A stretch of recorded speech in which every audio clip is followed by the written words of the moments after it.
سارة الجميلة، قلتي لي طارق شوفي شكون هو هاد السيد.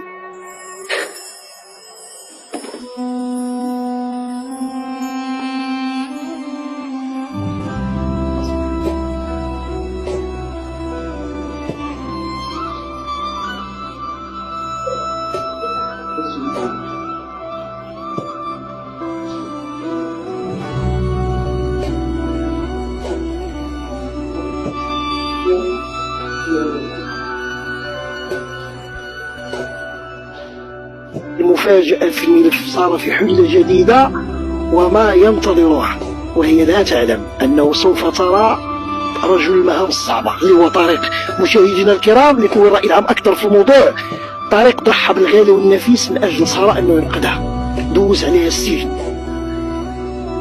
الموضوع هذا هو التحليل ديالو، ولكن التبعات ديالو أنه اللي رباتها تهم الطريق انه ضربها ودارت شهاده طبيه، دوز 5 اشهر في السجن. يلا تقريبا دابا زوج شهرين من مرحله الاستئناف.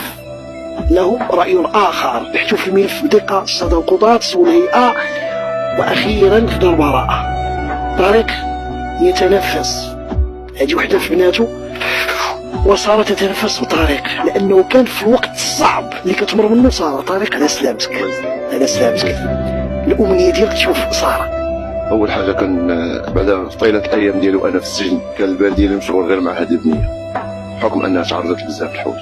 ثاني حاجه البارح فاش عانقت الحريه، اول حاجه فرحت ليه هو انها كاينه في واحد الجمعيه اللي تعاملوا معها بشكل مزيان الحمد لله. وثاني حاجه هو ان جاريتكم عطات لهذه الدريه واحد حيز كبير من وقتها على اساس انها تدار. حاليا دابا انا شغلي الشاغل هو انني نشوف كيف كنقولوا بنتي. انا خديت في الوقت فاش خديت هذا الشكل ديال ساره، خديتها على اساس بنتي، اختي، بنت اختي، اي حاجه، المهم وحده منا وانا محتاج نشوفها. وكنشكركم مره اخرى على هذه المبادره اللي قمتوا بها مع ساره، وكنشكركم. ما غنطولوش على الراي العام وغنمشيو عند ساره. مشاهدينا الكرام، يتنوى الراي العام اكثر في الموضوع. قصه ساره كلشي متبعه بشكل كبير، وكذلك ما لهم في محصول قرار.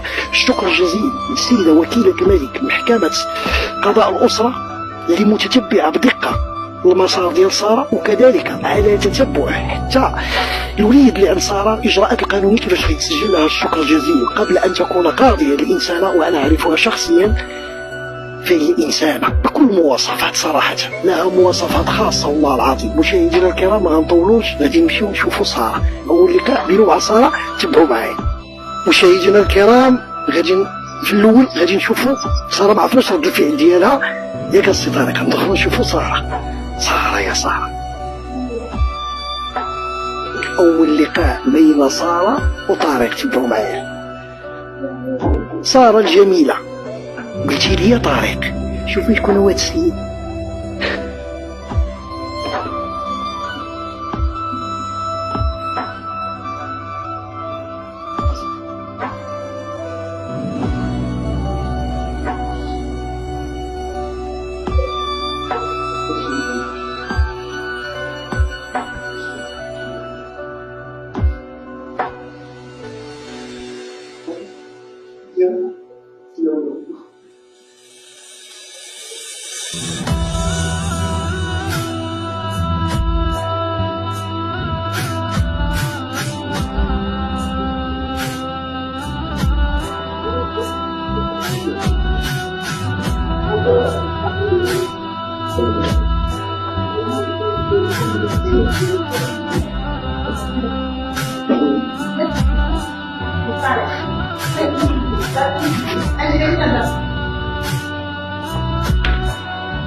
مشاهدينا الكرام، طارق في وضع صعب، دار موقف رجولي والله العظيم لا يلمني الموضوع.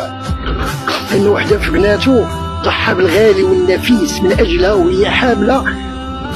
واحد الوقت انه صعابت امور عندها الدار في السبيطار، جات هاد الام حاشا واش تكون ام، موضوع النقاش دخلت معاه في شنآن، دارت شهاده طبيه، من طبيعي جدا انه الاطار القانوني مشى في اطار الضرب والجرح بناء على الشهاده الطبيه ديالها، ولكن الحقيقه واقع اخر. الشكر الجزيل كذلك محكمه الاستئناف. غادي نشوف مشاهدينا الكرام غادي نشوف ها هو طارق. فرحتي بها؟ فرحت حيت كنت غنخرج عنده غنمشي عنده للسجن باش نخرجو وغنطلب سعادة الملك يوقف معايا باش، ولكن الحمد لله وقفت معايا مدام بقالي، وقفت دارت واحد موقف بزاف اللي ما يديروش اي واحد، ووقفت ليا مع هاد السيد الله ينصر جلالة الملك ياخذ لي حقي ويوقف معاها حتى هي. غادي نشوفوا الحمد لله داكشي اللي بغيتي تحقق. انا غادي يكون عندي سؤال مختصر بعد ما البقالي. هذا اللقاء بين طارق الموقف الرجل اللي دار 5 أشهر باش يحكم في السجن، دوز فيها 2 شهرين، خدا الحمد لله البراءة. هاد الشابة تتنفس طريق تيقول لك العقل ديالي هذيك البنيه ما تضيعش، لانه واحد كيفاش كانت وكيفاش الوضع الصعب. كيفاش كتشوف مدام البقالي هاد الحلقة المؤثرة صراحة؟ سي يوسف، هادشي كنعيشوه تقريبا يومي، ولكن سارة قصتها بوحدها، لان هي سارة الحمد لله الصحة ديالها تحسنت، ولات كتعبر، ولات كتعاود اللي كيضرها، ولات كتعاود المعاناة ديالها، شكون اللي تعدى عليها وشكون اللي كان معها واللي خدا بيدها. فمن بعد من بين الاشخاص اللي كانوا انا كنت مأثرة، لان في الحقيقة ما نكذبش عليك والله مأثرة، ما أثرت فيا بزاف سارة.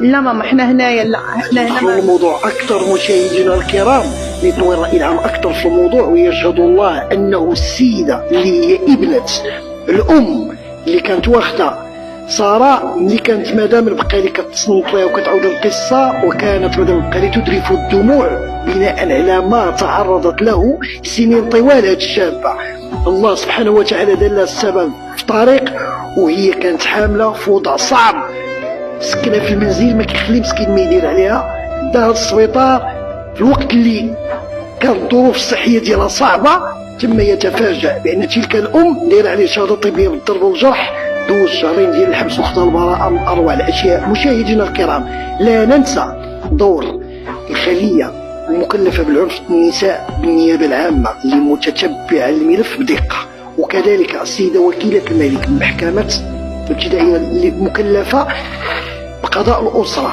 لها دور كبير في الملف. مشاهدينا الكرام تفضلي. مشاهدينا الكرام نحن على تتبع الملف وسوف نوافيكم دائما بالجديد. غادي نشوفوا معايا طارق اللي غادي يعاود لنا القنبله الموقوته ديال هذا الملف. شنو عاودت ليه سارة اللي شفتوا معايا في الفيديو كان الوضع ديالها صعب. الشكر الجزيل للاطباء، الجمعيه كذلك اللي متتبعين القضيه ديالها، والدليل ان شفتوا الطريقه والتناسق في الكلام ديالها ماشي كما كانت كدوز معنا. مشاهدينا الكرام تبعوا معايا قصه سارة.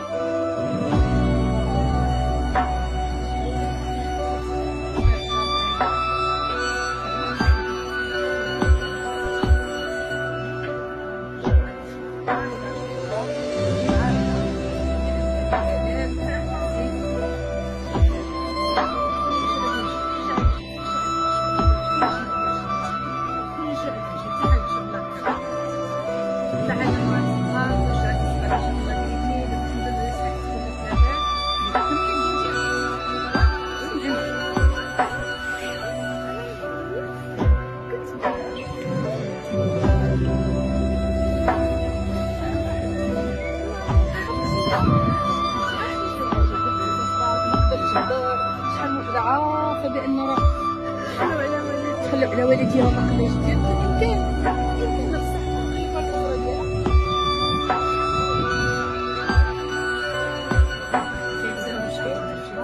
الواجب ديالنا الحمد